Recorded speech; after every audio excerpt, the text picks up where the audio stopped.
Hello ಮಕ್ಕಳ, ನಾನು ಈ ಗಾದೆಗಳನ್ನು ನಿಮಗೆ ತುಂಬ ಈಸಿ ಸೆಂಟೆನ್ಸಲ್ಲಿ ಬರೆದಿದ್ದೀನಿ. ಬೇಗ ಕಲೀಲೂಬೋದು, ಬರೀಲಿಕ್ಕೂ ಈಸಿ ಆಗುತ್ತೆ. ಆ ಥರ ಸೆಂಟೆನ್ಸಲ್ಲಿ ಬರೆದಿದ್ದೀನಿ. ಈ ಗಾದೆ ನಿಮಗೆ ಯೂಸ್ಫುಲ್ ಆದಲ್ಲಿ ಪ್ಲೀಸ್ ನನಗೆ ಲೈಕ್ ಮಾಡಿ, ಶೇರ್ ಮಾಡಿ ಮತ್ತು ಸಬ್ಸ್ಕ್ರೈಬ್ ಮಾಡೋದನ್ನು ಮರಿಬೇಡಿ. ಮತ್ತು ನೋಟಿಫಿಕೇಷನ್ ಬೆಲ್ನ ಒತ್ತಿದ್ರೆ ನಿಮಗೆ ಮುಂದೆ ನಾನು ಅಪ್ಲೋಡ್ ಮಾಡುವಂತಹ ಯಾವುದಿದ್ರೂ ಇನ್ಫಾರ್ಮೇಷನ್ಗಳೆಲ್ಲ ನಿಮಗೆ ಈಸಿಯಾಗಿ ತಲುಪುತ್ತೆ. ನಾನೀಗ ಎಕ್ಸ್ಪ್ಲೈನ್ ಮಾಡಿ ಹೇಳ್ತಾ ಇದ್ದೀನಿ. ಗಾದೆಗಳು ಜನರ ಅನುಭವದ ನುಡಿಮುತ್ತುಗಳು. ಗಾದೆಗಳು ವೇದಗಳಿಗೆ ಸಮ. ವೇದ ಸುಳ್ಳಾದರೂ ಗಾದೆ ಸುಳ್ಳಾಗದು. ಪ್ರಸ್ತುತ ಗಾದೆ ಗಿಡವಾಗಿ ಬಗ್ಗದ್ದು ಮರವಾಗಿ ಬಗ್ಗೀತೆ. ಮನುಷ್ಯನ ಜೀವನ ಕ್ರಮಕ್ಕೆ ನೇರವಾಗಿ ಸಂಬಂಧಿಸಿದೆ. ಗಿಡ ಚಿಕ್ಕದಾಗಿರುವಾಗಲೇ ಮರವಾದಾಗ ಅದು ಹೇಗೆ ಬೆಳೆಯಬೇಕೆಂಬುದನ್ನು ಯೋಚಿಸಿ ಬೇಕಾದ ಕಡೆ ಬಾಗಿಸಿ ಬೆಳೆಸಬೇಕು. ಬೇಕಾದ ಹಾಗೆ ಬೆಳೆಯಲು ಬಿಟ್ಟು ಅದು ದೊಡ್ಡ ಮರವಾದ ಮೇಲೆ ಅದರ ಬೇರಿನಿಂದ ಮನೆಯ ಅಡಿಪಾಯ ಬಿರುಕು ಬಿಡುತ್ತಿದೆಯೆಂದೋ ಇನ್ಯಾವುದೇ ಬಗೆಯ ಅಪಾಯವಿದೆಯೆಂದೋ ಬಾಗಿಸಲು ಹೊರಟರೆ ಬಾಗುವುದಿಲ್ಲ. ಆದ್ದರಿಂದ ಗಿಡವಾಗಿರುವಾಗಲೇ ಬಾಗಿಸಬೇಕು. ಗಿಡದಲ್ಲೇ ಬಾಗದಿರುವುದು ಮರವಾದಾಗ ಬಾಗಲಾರದು. ಈ ಗಾದೆ ಮನುಷ್ಯನ ಜೀವನ ಕ್ರಮಕ್ಕೆ ನೇರವಾಗಿ ಸಂಬಂಧಿಸಿರುವುದರಿಂದ ಮಗು ಚಿಕ್ಕದಿರುವಾಗಲೇ ಒಳ್ಳೆಯ ಗುಣಗಳಾದ ನ್ಯಾಯ, ನೀತಿ, ಸತ್ಯ ಮುಂತಾದ ಮೌಲ್ಯಗಳ ಶಿಕ್ಷಣ ನೀಡುವುದು ಅಗತ್ಯ. ದೊಡ್ಡವರಾದ ಬಳಿಕ ಬಾಲ್ಯದಿಂದ ರೂಢಿಸಿಕೊಂಡಿರುವ ತಿಳುವಳಿಕೆಗಳನ್ನು ತಪ್ಪು ಎಂದು ತಿದ್ದಲು ತುಂಬ ಕಷ್ಟ. ಆದ್ದರಿಂದ ಗಿಡವನ್ನು, ಮಗುವನ್ನು ಎಳೆಯದಾಗಿರುವಾಗಲೇ ಸರಿದಾರಿಯಲ್ಲಿ ಬೆಳೆಸಬೇಕೆಂಬುದು ಈ ಗಾದೆಯ ಅರ್ಥ. ಇದು ಈ ಗಾದೆಗೆ ಫುಲ್ ಇಂಟ್ರಡಕ್ಷನ್ನು.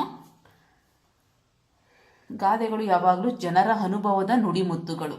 ಜನರು ಅನಾದಿ ಕಾಲದಿಂದ ಅವರು ಅನುಭವಿಸಿರುವಂಥದ್ದನ್ನು ನಾವು ಅದನ್ನು ಗಾದೆಗಳ ಮೂಲಕ ಬರೆದಿರ್ತಾರೆ. ಅದರಿಂದ ಗಾದೆಗಳು ವೇದಗಳಿಗೆ ಸಮಾನ. ಒಂದು ಪಕ್ಷ ವೇದ ಸುಳ್ಳಾದರೂ ಗಾದೆ ಸುಳ್ಳಾಗದು ಅಂತ ಮಾತಿದೆ. ಪ್ರಸ್ತುತ ಗಾದೆ ಅಂದರೆ ಈ ಗಾದೆ ಗಿಡವಾಗಿ ಬಗ್ಗದ್ದು ಮರವಾಗಿ ಬಗ್ಗೀತೆ. ಮನುಷ್ಯನ ಜೀವನ ಕ್ರಮಕ್ಕೆ ನೇರವಾಗಿ ಸಂಬಂಧಿಸಿದೆ. ಅಂದರೆ ಗಿಡನೂ ಮಗುನೂ ಹೋಲಿಕೆ ಮಾಡಿ ಕಂಪ್ಯಾರಿಷನ್ ಮಾಡಿ ಈ ಗಾದೆ ಹೇಳಿರೋದು. ಇದನ್ನು ಇಂಟ್ರಡಕ್ಷನ್ ಇಲ್ಲಿಗೆ. ನೆಕ್ಸ್ಟ್ ಇದು ಗಿಡ ಚಿಕ್ಕದಾಗಿರುವಾಗಲೇ ಮರವಾದಾಗ ಅದು ಹೇಗೆ ಬೆಳೆಯಬೇಕೆಂಬುದನ್ನು ಯೋಚಿಸಿ ಬೇಕಾದ ಕಡೆ ಬಾಗಿಸಿ ಬೆಳೆಸಬೇಕು.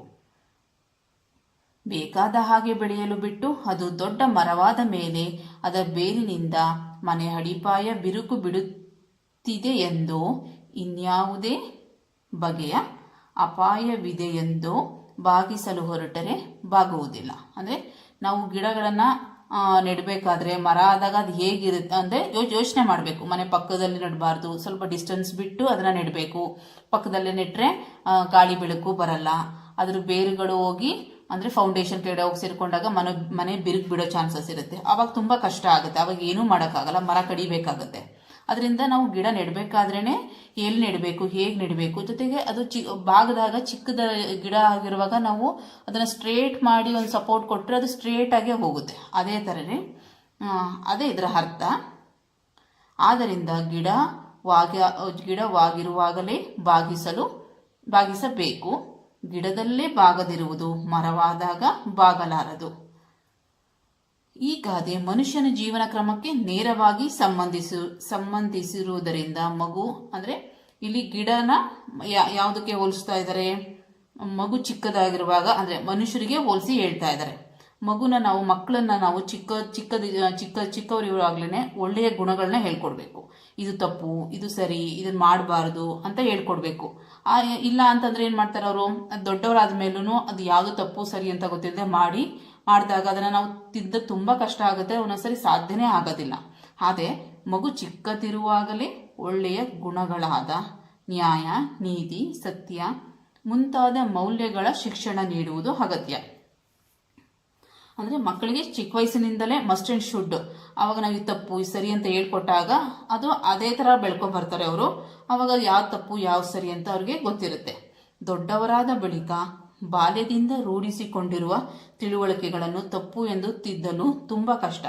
ಮಕ್ಕಳನ್ನ ಹಾಗೆ ಬಿಟ್ಬಿಟ್ಟು ಅಂದರೆ ಯಾವುದು ತಪ್ಪು ಯಾವುದು ಸರಿ ಅಂತ ತಿಳ್ಕೊಳ್ಳದೆ ನಾವು ಹೇಳ್ಕೊಡದೆ ಅದನ್ನ ಬೆಳೆಸಿದ್ರೆ ದೊಡ್ಡವರಾದ್ಮೇಲೆ ಆವಾಗ ನಾವು ಅದನ್ನ ತಪ್ಪು ಸರಿ ಅಂತ ಹೇಳ್ಬೇಕಾದ್ರೂ ಅವರು ಅದನ್ನ ತಿದ್ಕೋಬೇಕಾದ್ರೆ ತುಂಬಾ ಕಷ್ಟ ಆಗುತ್ತೆ, ಕೆಲವು ಸರಿ ಸಾಧ್ಯನೇ ಆಗಲ್ಲ. ಅದರಿಂದ ನಾವು ಚಿಕ್ಕವರಾಗಿರುವಾಗಲೇ ಯಾವ ತಪ್ಪು ಯಾವ ಸರಿ, ಮಕ್ಕಳು ಹೇಗೆ ಬೆಳಿಬೇಕು ಅನ್ನೋದನ್ನ ನಾವು ಅವ್ರಿಗೆ ತಿಳಿಸಿ ಹೇಳಬೇಕು. ಅದರಿಂದ ಇಲ್ಲಿ ಗಿಡವನ್ನ ಮಗು ಚಿಕ್ಕದಿರುವಾಗೆ ಅಂದರೆ ಮಕ್ಕಳು ಚಿಕ್ಕವರಾಗಿರೋಕ್ಕೆ ಹೋಲಿಸಿದ್ದಾರೆ. ಅದರಿಂದ ದೊಡ್ಡವರಾದ ಬಳಿಕ ಬಾಲ್ಯದಲ್ಲಿ ರೂಢಿಸಿಕೊಂಡಿರುವ ತಿಳುವಳಿಕೆ ತಪ್ಪು ಎಂದು ತಿದ್ದಲು ತುಂಬಾ ಕಷ್ಟ.